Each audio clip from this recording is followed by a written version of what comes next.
নমস্কার বন্ধুরা, সবাইকে গোপুসোনা চ্যানেলে সুস্বাগতম।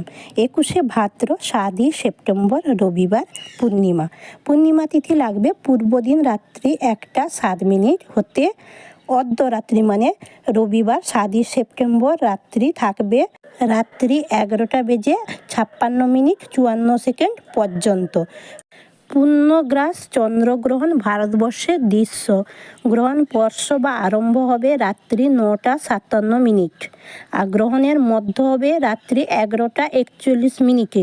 গ্রহণের মুখ্য বা সমাপ্তি হবে রাত্রি 1টা 27 মিনিটে।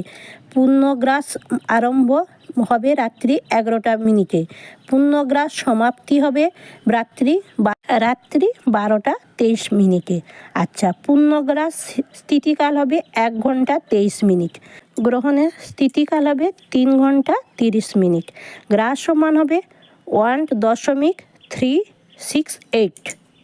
গ্রহণের উপচ্ছায়া গ্রহণ আরম্ভ হইবে কিছুক্ষণ পূর্বে চন্দ্র পৃথিবীর উপচ্ছায়া প্রবিষ্ট হবে এবং উপচ্ছায়া প্রবেশ করবে রাত্রি 8টা 57 মিনিটে।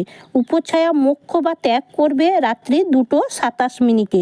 যে সকল স্থানে গ্রহণ দৃশ্য হইবে সেই সকল স্থানে রান্না করা পরিপাক আবার ধুয়ে মুছে রান্না করতে হবে। মাটির পাত্র হলে ফেলে দিতে হবে, এখন তো আর মাটির পাত্র যুগ নেই, তাই ধুয়ে মুছে পরিষ্কার করে নিতে হবে। বন্ধুরা, এটি খুব গুরুত্বপূর্ণ। যে সপ্তাহে গ্রহণ লাগে সে সপ্তাহকাল শুভকর্ম বা বিশেষ যাত্রা নিষিদ্ধ, এটা মনে রাখতে হবে।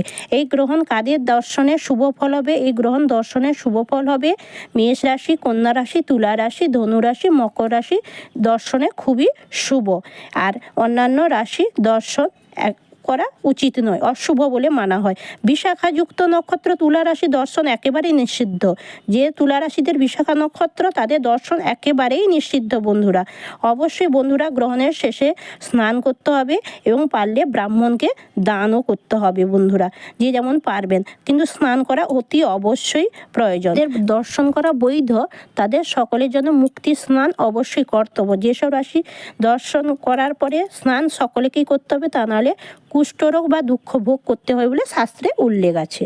গর্ভবতী মায়েরা বা বোনেরা অবশ্যই এই সময় ঘুমাবেন না, হাঁটাহাঁটি করবেন। বেশি বেশি করে সকলেই হরিনাম মহামন্ত্র জপ করবেন, কারণ সূর্যদেব চন্দ্রদেব আমাদের প্রচুর উপকার করেন। ওনাদের আজ কষ্টের সময় আমাদের সকলেই বেশি বেশি করে হরিনাম মহামন্ত্র জপ করা। কোনো খাবারের উপরে তুলসী পাতা রেখে দিবেন এবং বন্ধুরা সেই সময় ঠাকুরের বিগ্রহকেও ঢেকে রাখবেন।